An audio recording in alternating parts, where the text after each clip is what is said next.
Abdurrahman Shiddiq juga dikenal sebagai salah satu pengajar di Masjidil Haram, Arab Saudi. Abdurrahman demikian nama kecil ulama ini yang dilahirkan pada 1857 di Kampung Dalam Pagar, Martapura, Kalimantan Selatan. Nama Shiddiq dia dapat dari seorang gurunya saat belajar di Mekah. Dia merupakan cicit dari ulama ternama asal Banjar, Syekh Muhammad Arsyad Al-Banjari. Saat baru berusia 3 bulan, ibunda Abdurrahman Shiddiq meninggal dunia. Dia kemudian dirawat kakek dan neneknya. Namun baru di usia setahun, sang kakek meninggal. Maka Abdurrahman Shiddiq pun tumbuh dewasa hanya bersama neneknya, Ummu Salamah. Dalam usia 8 tahun dia sudah khatam membaca Al-Quran. Beranjak dewasa, sang nenek mengirimnya pada guru-guru agama baik di kampung halamannya hingga ke Padang, Sumatera Barat. Setelah menyelesaikan pendidikan di Padang pada 1882, dia menuntut ilmu ke Mekah pada 1887 selama 7 tahun. Di Tanah Suci, Abdurrahman Shiddiq banyak belajar dari para ulama ternama seperti Syekh Mufti Said Zaini Dahlan, Syekh Nawawi Al-Bantani, Syekh Bahri Sato dan Syekh M. Said Babasil. Setelah 7 tahun Abdurrahman belajar di Mekah, 2 tahun sesudahnya dia diberi kepercayaan menjadi pengajar di Masjidil Haram. Kemudian dia diberi gelar oleh gurunya Shiddiq, yang artinya benar ilmunya benar amalnya. Abdurrahman Shiddiq kemudian kembali ke kampung halamannya di Kalimantan. Lalu dari Kalimantan dia merantau ke Sumatera. Pada 1898, Syekh Abdurrahman bermukim di Bangka untuk mengembangkan ilmunya, berdakwah sambil memulai menulis kitab. Pada suatu kesempatan, ketika Syekh Abdurrahman berkunjung ke Singapura, dia bertemu dengan Haji Muhammad Arsyad, saudagar kaya asal Banjar yang bermukim di Indragiri. Muhammad Arsyad inilah yang memohon agar Syekh Abdurrahman bersedia bermukim di Indragiri untuk menjadi pembimbing rohani masyarakat di sana. Sebelum pindah ke Indragiri, Syekh Abdurrahman sempat merantau ke Batavia. Ketika di sana dia ditawarkan menjabat sebagai mufti di Batavia karena ketinggian ilmu yang dimiliki menggantikan Mufti Said Usman bin Abdullah bin Akil bin Yahya, namun dia menolak. Saat di Kesultanan Johor Malaysia, Abdurrahman juga sempat ditawarkan menjadi mufti namun juga ditolaknya. Lalu dia merantau ke Riau, tapi karena terlalu jauh dengan pusat pemerintahan yang ketika itu berkedudukan di Rengat, dia meneruskan perjalanan ke daerah Sapat yang merupakan pusat lalu lintas dan perdagangan karena berada di muara Sungai Indragiri. Abdurrahman Shiddiq menetap di Sapat selama 7 tahun berprofesi sebagai penjual emas sambil mengajar agama sesuai permintaan Haji Muhammad Arsyad. Ketika itu dia dikenal dengan nama Tukang Emas Durrahman. Di Sapat, pernah terjadi peristiwa perselisihan pendapat antara dua kelompok masyarakat tentang perihal agama. Karena kedua belah tak mau mengalah, sementara tak ada orang yang dapat jadi penengah, menyebabkan hampir terjadi pertumpahan darah. Tapi Tukang Emas Durrahman turun tangan menyelesaikan perselisihan yang terjadi. Berbekal ilmu pengetahuannya, dia menyelesaikan masalah itu berdasar dalil dari Al-Quran dan hadits serta penjelasan para ulama. Sejak itu, banyak orang belajar agama padanya. Di samping tetap melaksanakan pekerjaannya sebagai tukang emas, dia juga membuka pengajian. Karena makin banyak murid, sementara rumah dia di Sapat Hilir sudah tak muat. Dia pun berpikir mencari tempat yang dapat dijadikan sebagai pusat pendidikan dan pengembangan agama Islam. Lalu Sultan Mahmud Shah, penguasa Kesultanan Indragiri, meminta Abdurrahman Shiddiq menjadi penasihat kerajaan soal agama dan ketatanegaraan. Mufti. Karena kemampuannya, dia sempat menolak. Tapi atas dasar pertimbangan yang matang untuk kemasalahan umat dan agama, akhirnya menyetujui. Diangkat menjadi mufti kerajaan. Selama Syekh Abdurrahman Shiddiq menjabat sebagai mufti, dia tidak pernah menggunakan gaji jabatannya untuk dirinya. Gaji tersebut dia bagikan kepada orang-orang yang memerlukannya. Adapun untuk biaya hidup sekeluarga dia dapat dari hasil kebun dan pertaniannya sendiri. Kehadiran Abdurrahman Shiddiq di Indragiri telah membawa perubahan besar dalam berbagai bidang. Selain bidang agama Islam, orang-orang Banjar yang berasal dari Kalimantan Selatan berdatangan ke daerah Indragiri Hilir. Mereka berani membuka hutan untuk perkebunan kelapa. Ini berkat usaha Syekh Abdurrahman Shiddiq yang mempunyai karomah untuk mengusir atau menumbal makhluk-makhluk halus penunggu hutan-hutan di pedalaman Indragiri sebelum dijadikan kebun kelapa. Abdurrahman Shiddiq sendiri memiliki 120 baris atau 4.800 batang kelapa. Sebanyak 70 baris atau 2.800 batang dia wakafkan untuk kepentingan umat dan khususnya buat Pendidikan. Pertama kali dibangunnya dari hasil kebun itu adalah masjid di sebelah rumah tempat tinggalnya. Kemudian membangun madrasah serta tidak kurang 100 pondok di sekitar madrasah untuk para santri. Tanpa dipungut bayaran. Bahkan dia membantu keperluan hidup bagi santri yang tidak mampu.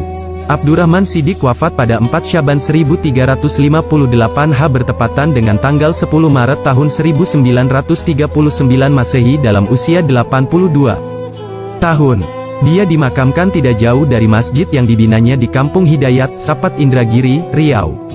Sebagai ulama besar, dia juga mengarang beberapa kitab dalam berbagai bidang, seperti tasawuf, tauhid, fiqh, sastra, sejarah dan lainnya. Di antara kitab hasil karya Syekh Abdurrahman Shiddiq, Risalah Amal Marifat, Risalah Fi Aqaidil Iman, Asraris Solamin, Idatul Kutubul Muktabarat.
وسلم سلاما تاما على سيدنا محمد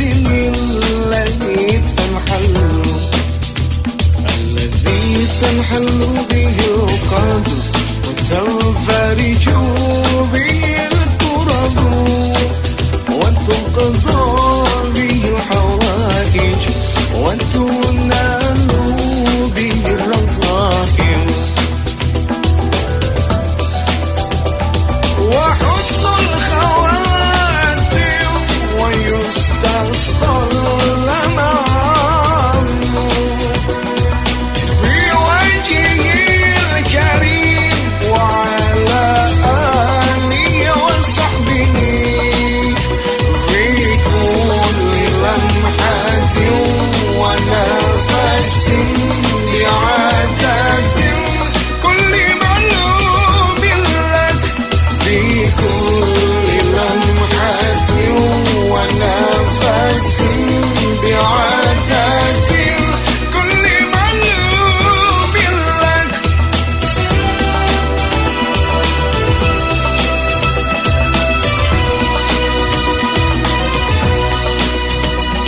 اللهم صل صلاة كاملة وسلم سلاما تاما على سيدنا محمد الذي تنحل